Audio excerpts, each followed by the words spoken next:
A reportagem agora do Matheus Coutinho. Pode deixar aí o Moraes rodando na tela. Vou aqui dar uma lida na reportagem. Está saindo do forno, está quentinha. Em decisões tomadas no mesmo dia, o ministro Alexandre de Moraes, do STF, mandou prender e em seguida revogar a prisão do delator Mauro Cid.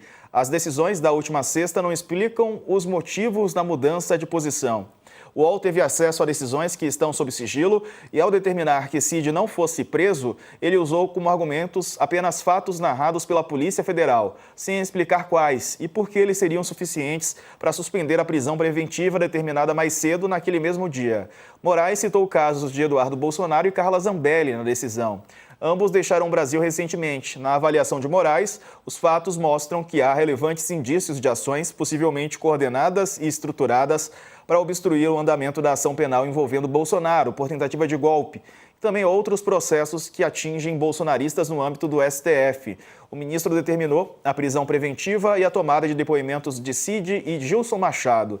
Também foi autorizada a busca nos endereços, quebra de sigilos, telefônico, telemático deles. A PGR foi favorável ao pedido de prisão. A PF apura se Mauro Cid planejava ou planeja fugir do Brasil, né? Já que a investigação é que o Gilson Machado faria ou tentaria fazer um passaporte português ali para o Mauro Cid. Idas e vindas do Moraes, né, Carla? Aí a gente ficou sem entender o motivo da decretação e depois da suspensão da decretação de prisão do Mauro Cid.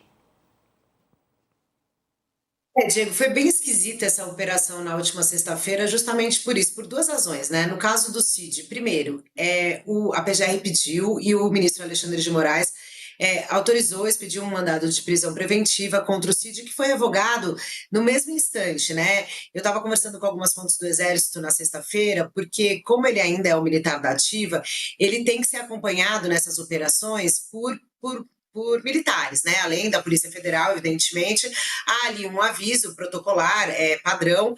Então, existiu isso, eles receberam esse aviso desse mandado de prisão, e quando eles estavam indo para a casa do Cid, que não era, inclusive o horário, não era tão cedo, normalmente é 6 da manhã, era um pouquinho mais tarde. Quando eles estavam se encaminhando junto com a Polícia Federal para a casa do Cid, eles já foram informados de que o mandado tinha sido revogado. Então, o próprio Exército também ficou sem entender.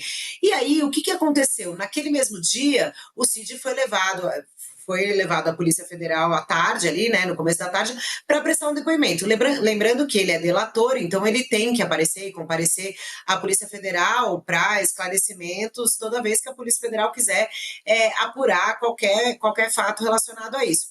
Agora, no mesmo dia, nesse mesmo pedido da PGR, teve essa questão da prisão do Gilson Machado, que foi revogado também na mesma noite, né? Do Gilson, ele ficou preso, ele passou por uma audiência de custódia, a prisão foi mantida e à noite ela foi revogada com algumas medidas cautelares, retenção de passaporte. Agora, eu estava conversando com uma fonte ligada ao bolsonarismo, né, digamos assim, e eles estavam lembrando, né, que a gente tem um instrumento que é a condução coercitiva, que não existe, é proibido, né? E que eles falam, parece que foi uma condução coercitiva. Mas, de fato, nessa decisão, o Moraes não explica o que levou ele a decretar e revogar tão rapidamente. A PGR, na sua manifestação de prisão, ele cita aí a Carla Zambelli, que fugiu do país. Então, a gente, né, imagina, e aí ele faz a associação de que Cid poderia estar fugindo. Mas o Cid, a Polícia Federal, ele apresentou ali que a família foi para os Estados Unidos e já tinha passagem de volta.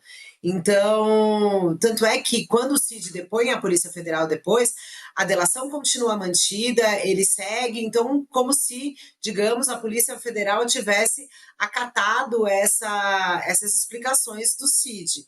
Então, tá meio estranho esse processo aí, né? E aí o Matheus Coutinho traz para a gente, pegando essas decisões sigilosas do Alexandre de Moraes, porque a gente tinha expectativa de que ali existisse uma explicação. Olha, eu revoguei porque isso. Eu revoguei diante dos fatos. Quais? Não ia fugir? Ia fugir? Então, ficou meio complicada e confusa essa decisão de fato. E aí, só complementando para fechar, Diego, essa questão do Cid, ontem eu também subi uma coluna conversando com o pessoal do Exército, justamente sobre essa possibilidade de Cid fugir ou não fugir, né? O que me falaram, e assim, que é importante salientar, que o Cid tem trabalhado, e nessa delação que ele fez, e como ele está tentando obter benefícios na justiça, um dos principais objetivos dele é manter as vantagens e os benefícios da carreira militar dele. Caso ele fugisse, automaticamente, depois de 3 dias pelo Estatuto Militar, ele é considerado um desertor. E aí, se ele é considerado um desertor, isso significa o quê? Que ele perde patente, perde posto, perde salário, porque mesmo afastado e sem cargo, ele continua recebendo um salário de mais de 25 mil reais. Então, assim, ele perderia tudo isso caso ele fugisse. Então, a avaliação de fontes do Exército com quem eu conversei é que não faria muito sentido uma fuga de Cid nesse momento. Evidentemente, o que pareceu ali, né, na manifestação da PGR, quando chegou a pedir a prisão dele e do Gilson Machado, é que queria talvez evitar o que aconteceu com a Carla Zambelli, né? Que até eu lembro que a Raquel Landim fez aqui uma coluna que existiram algumas críticas em relação a uma possível leniência ali de ter deixado a Carla Zambelli sair do país. Enfim, carece de um pouco de explicação esse processo. Acho que a gente ainda está vendo os desdobramentos disso, né? Tem que ver, lembrando que também tá para se encerrar o prazo das defesas, né, do núcleo crucial do processo que apura a tentativa do golpe, das defesas apresentarem aí, pedirem novas diligências e apresentarem alguns outros recursos depois do depoimento da semana passada. A gente tem que ver o que os advogados se vão pedir alguma coisa, para a gente acompanhar os próximos passos desse processo. Por enquanto, depois desse vai e vem, sem muitas explicações do Moraes, o que a gente tem de informação é que a delação do Cid segue mantida, né? E que o Gilson Machado, apesar de solto no mesmo dia, tem aí que cumprir algumas medidas cautelares, como retenção de passaporte.